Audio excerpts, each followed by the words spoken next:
Commémoration des fidèles défunts. 2 novembre. Chers frères et sœurs, vous avez au cours de l'année écoulée perdu un ou plusieurs êtres chers. Hier, dans la solennité de la Toussaint, l'Église universelle nous rappelait que nous sommes tous appelés, au terme de notre vie, à rejoindre le Seigneur dans cette vie divine qui n'a ni début ni fin. Cette vie que l'on appelle la vie éternelle. Au lendemain donc de la fête de la Toussaint, l'Église prie plus particulièrement pour ceux qui nous ont quittés, afin qu'ils entrent dans la paix et la lumière de Dieu, comme nous le signifions au début de la célébration d'obsèques, lorsque nous rallumons autour du corps du défunt la lumière prise au siège pascal, signe du Christ ressuscité. Ce soir, que nous allons confier au Seigneur nominativement chaque défunt de l'année écoulée, je voudrais méditer avec vous sur la question du deuil. Lorsque nous vivons un deuil, l'amour que nous avons pour celui ou celle qui nous quitte, le chagrin que nous avons ont pour conséquence logique de nous replier sur nous-mêmes. C'est tout à fait normal et naturel.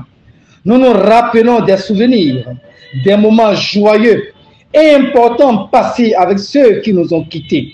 Parfois même, nous nous rappelons les moments difficiles. Bref, il y a un mouvement de recentrement sur nous-mêmes. Il arrive aussi, surtout lorsque les circonstances du décès sont difficiles, voire injustes, et c'est arrivé à plusieurs reprises dans l'année pour bon nombre de personnes. Il arrive aussi que l'amertume ou le sentiment de révolte que nous avons se répande sur Dieu qui, s'il n'est pas responsable du décès, du moins est responsable de ne pas l'avoir empêché. Par conséquent, avec cette attitude normale du deuil, de repli sur soi, avec parfois ce regard négatif qui est le nôtre, que nous projetons sur Dieu, nous avons du mal à penser que Dieu pose un regard tout autre sur notre situation de souffrance. Il est plus responsable que compatissant. Mais regardez l'évangile que nous venons d'entendre. Alors, chers frères et sœurs, qu'une pauvre veuve conduit son fils unique en terre. Jésus qui approche de ce village, s'arrête devant le cortège funéraire et est saisi de pitié devant la détresse de cette femme. Voilà le regard de Dieu sur toutes nos souffrances et plus particulièrement sur tous les deuils que nous vivons. Dieu jette un regard de pitié et de compassion au sens où il souffre avec nous. Il souffre pour nous. Le fait d'entrer dans le regard de Dieu nous conduit alors à reconnaître, si nous regardons honnêtement la foi que nous transmet l'Église, que Dieu a lui-même aussi accepté de souffrir pour rejoindre l'homme dans sa souffrance. C'est ce qu'a vécu Jésus sur la croix. Entrer dans le regard de Dieu nous conduit à regarder différemment Dieu. Dieu n'est plus le responsable de la mort, mais celui qui l'a vécu pour nous. Cet évangile nous apprend en outre une autre chose, difficilement perceptible aussi dans ces moments de deuil où notre réflexe est plutôt un repli sur soi. C'est que Jésus nous rejoint dans notre deuil. Et bien évidemment, si nous sommes centrés sur nous-mêmes, sur nos souvenirs, sur notre peine et nos chagrins, encore une fois, ce qui est normal, nous aurons du mal à voir Jésus nous rejoindre dans cette épreuve. Et pourtant, c'est ce qui se passe. Dans l'évangile que nous venons d'entendre, Jésus rejoint la pauvre maman et tout le cortège funéraire au moment où l'on conduit le corps en terre. Jésus se rend présent dans notre deuil. Et si dans l'évangile, il rend le mort à la maman en lui rendant la vie humaine, miracle qui annonce sa propre résurrection d'entre les morts, pour chacun de ceux que Jésus rejoint, il ouvre un nouveau chemin de vie, une nouvelle relation. Oh, Évidemment, plus une relation humaine, puisque la vie humaine est terminée, mais une autre relation de vie, de communion, d'amour, distincte et du simple souvenir que nous pouvons avoir de celui ou de celle qui nous a quittés. Mais simplement, cette nouvelle relation que Jésus vient ouvrir n'est accessible que par la foi. C'est là, chers frères et sœurs, que nous entrons dans ce que nous fêtons aujourd'hui, au lendemain de la Pâque, au lendemain de la fête de la Toussaint. Par la foi en la résurrection de Jésus d'entre les morts, par la foi dans le fait qu'il pose sur toutes nos situations un regard de compassion, par la foi dans le fait qu'il nous rejoint dans nos deuils et qu'il vient ouvrir un nouveau chemin de vie qui passe par lui. Nous entrons dans le mystère de la communion des saints. La communion des saints, c'est le fait que nous sommes tous en communion les uns avec les autres, ici-bas sur terre, comme là-haut au ciel, grâce à la communion que nous avons avec Jésus. Le cœur de la communion des saints, c'est la communion avec Jésus. Le premier-né d'entre les morts. Et en cette communion avec Jésus, passe aujourd'hui par l'Église qui est, depuis l'ascension de Jésus, le corps du Christ ressuscité. Il ne peut y avoir de véritable communion des saints. Il ne peut y avoir de nouvelles relations de vie avec ceux qui nous ont quittés sans la méditation de l'Église. Sinon, c'est de l'ordre du simple souvenir, comme nous le faisons les 11 novembre et 8 mai. Mais ce que Jésus permet, c'est autre chose. C'est une nouvelle communion réelle et vivante. C'est pourquoi, chers frères et sœurs, l'Église célèbre des messes pour les défunts. Et sur la paroisse, vous avez la chance, si je peux le dire, que des messes sont célébrées dans toutes vos églises, grâce notamment aux messes de semaine. Vous pouvez, comme nous essayons au maximum de le faire, demander à ce que les messes offertes pour vos défunts à l'occasion de la quête d'obsèques soient dites dans vos clochers. L'important est que nous prions pour vos défunts qui ont besoin de la prière de l'Église. Et comme la nouvelle relation que Jésus permet est une relation de communion, nous pouvons aussi, nous confier à leur prière. La solennité de tous les saints ne devrait pas manquer d'attirer le souvenir des fidèles défunts que l'Église évoque comme jour dans la prière. Elle le fit ça au 2 novembre, au début du XIe siècle. À chaque messe, l'Église prie, je cite, pour tous ceux qui reposent dans le Christ. Fin de citation. Prière eucharistique, puis elle élargit sa prière à, je cite, tous les morts dont toi seul connais la foi. Fin de citation, prière eucharistique 4.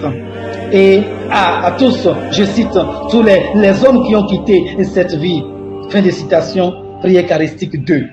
Et dont toi seul, tu connais la droiture.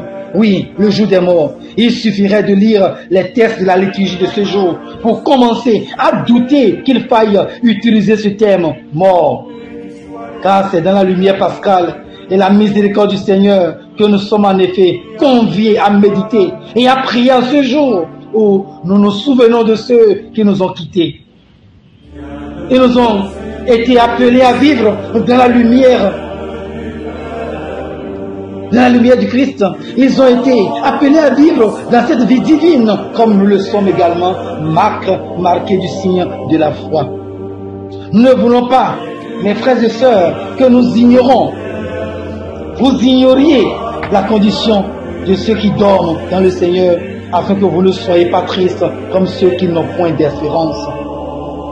C'était le désir de l'apôtre Saint Paul, écrivant aux premiers chrétiens dans sa première lettre aux Thessaloniciens, chapitre 4, versets 13 à 14. Il faut alors se souvenir que les saints, chaque fois que cela est possible, est connu, sont fêtés au jour de leur mort. La liturgie et la tradition chrétienne désignent d'ailleurs ce jour du beau nom latin de dies natalis, autrement dit, le jour de leur naissance au royaume. Pour tous les défunts, qu'ils soient chrétiens, bouddhistes, musulmans ou d'autres convictions, c'est le dies natalis. Souviens-toi de tous les hommes qui ont quitté ce monde et dont tu connais la droiture.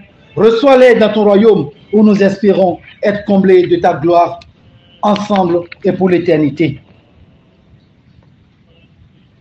La liturgie se repose sur l'usage populaire qui nomme ce jour, jour des morts, alors qu'il ouvre sur la vie divine, l'Église le nomme commémoration de tous les fidèles défunts. Morts ou défunts, il importe peu. Passera-t-on? C'est la même chose. Il faut alors se convaincre qu'il n'en est rien, en ayant recours une fois encore à l'étymologie défunt.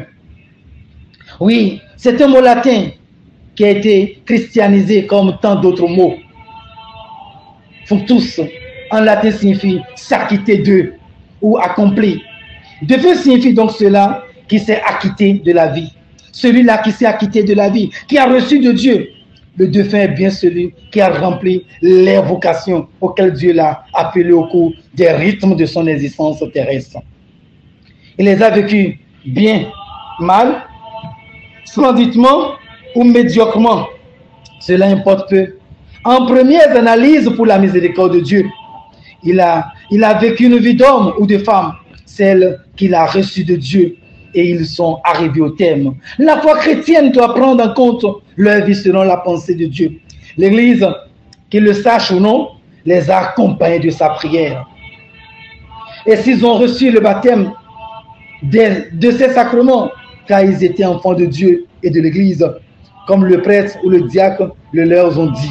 L'Église ne se considère jamais, quitte et intercède sans cesse pour tous, pour le salut du monde et la gloire de Dieu, pour que Dieu, en sa miséricorde et son propre jugement, leur accorde comme une assurance vie, le pardon et la paix du royaume. Il est bien clair que nous, pour nous, le chrétien que nous sommes, que nous acquittons de la vie, pour nous chrétiens, que s'acquitter de la vie n'a de sens que dans la fidélité au Seigneur. La prière instante de l'Église n'ignore pas que nous sommes pécheurs. C'est le sens de son intercession. Elle prie pour ceux et celles qui furent confiés et elle ne veut pas la perte d'un seul de ceux-ci. Oui, ce 2 novembre est un jour de fête de la foi et d'espérance par-delà la séparation qu'est la fin de notre vie terrestre, dans la paix comme dans la souffrance, la solitude ou la présence de nos familles, la torture du martyre ou l'attentive bonté des soins palliatifs. L'heure de la rencontre. La mort restera toujours, et en tout cas, un lieu de combat, un lieu de révolte ou de résignation. Le mot agonie n'a-t-il pas pour étymologie un mot grec qui signifie le combat? Pour le chrétien, la mort est la rencontre avec celui qui est vaincu et ressuscité. Elle est l'espérance dans la foi qui est la sienne, que ses parents, son parrain ou sa marraine ont dit en son nom. Je crois en la résurrection des morts et à la vie du monde à venir. Le chrétien qui entre avec foi dans la mort refuse le désespoir et nous remet son esprit entre les mains du Christ selon ce mot du psaume qu'il a repris sur la croix. Je cite, « Ô Père, entre tes mains, je remets mon esprit. » Fin de citation. Luc, chapitre 23, verset 4. La mort chrétienne, si dure soit-elle, est passage en Jésus qui est ressuscité et exalté par le Père. L'heure définitive de la mort.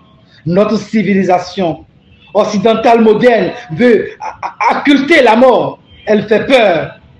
On la dissimule et on a peur et on la dissimule, on la fade tant que l'on peut. Nous-mêmes, récitons parfois si vite l'Ave Maria que nous oublions de penser à ce que nous disons chaque jour et tant de fois en égrenant notre chapelet. Maintenant, à l'heure de notre mort, oui, il n'y a que 365 jours dans une année et sans le savoir, nous passons chaque année sur une date qui sera un jour celle de notre mort. Jadis, la prédication chrétienne n'oubliait jamais de le dire, mais souvent dans un climat de terreur. Il est vrai, aujourd'hui, les conflits utilisent même le fait que nous sommes mortels pour vaincre. Et nos civilisations sont mortelles. Puissions-nous prier aujourd'hui, celle qui, élevée et arrachée à la mort, veille sur nos vies et veillera sur notre mort, la Vierge Marie. Et en effet, un signe de la bonté de Dieu. Elle a accompli pleinement sa vie en un amour qui nous annonce que le Seigneur n'est pas le Dieu des morts, mais des vivants. Chers amis, chers frères et sœurs, prions pour nos âmes, les âmes du purgatoire, nos frères et sœurs orphelines. La paix soit avec vous. C'était votre serviteur, Juste Christian Casson.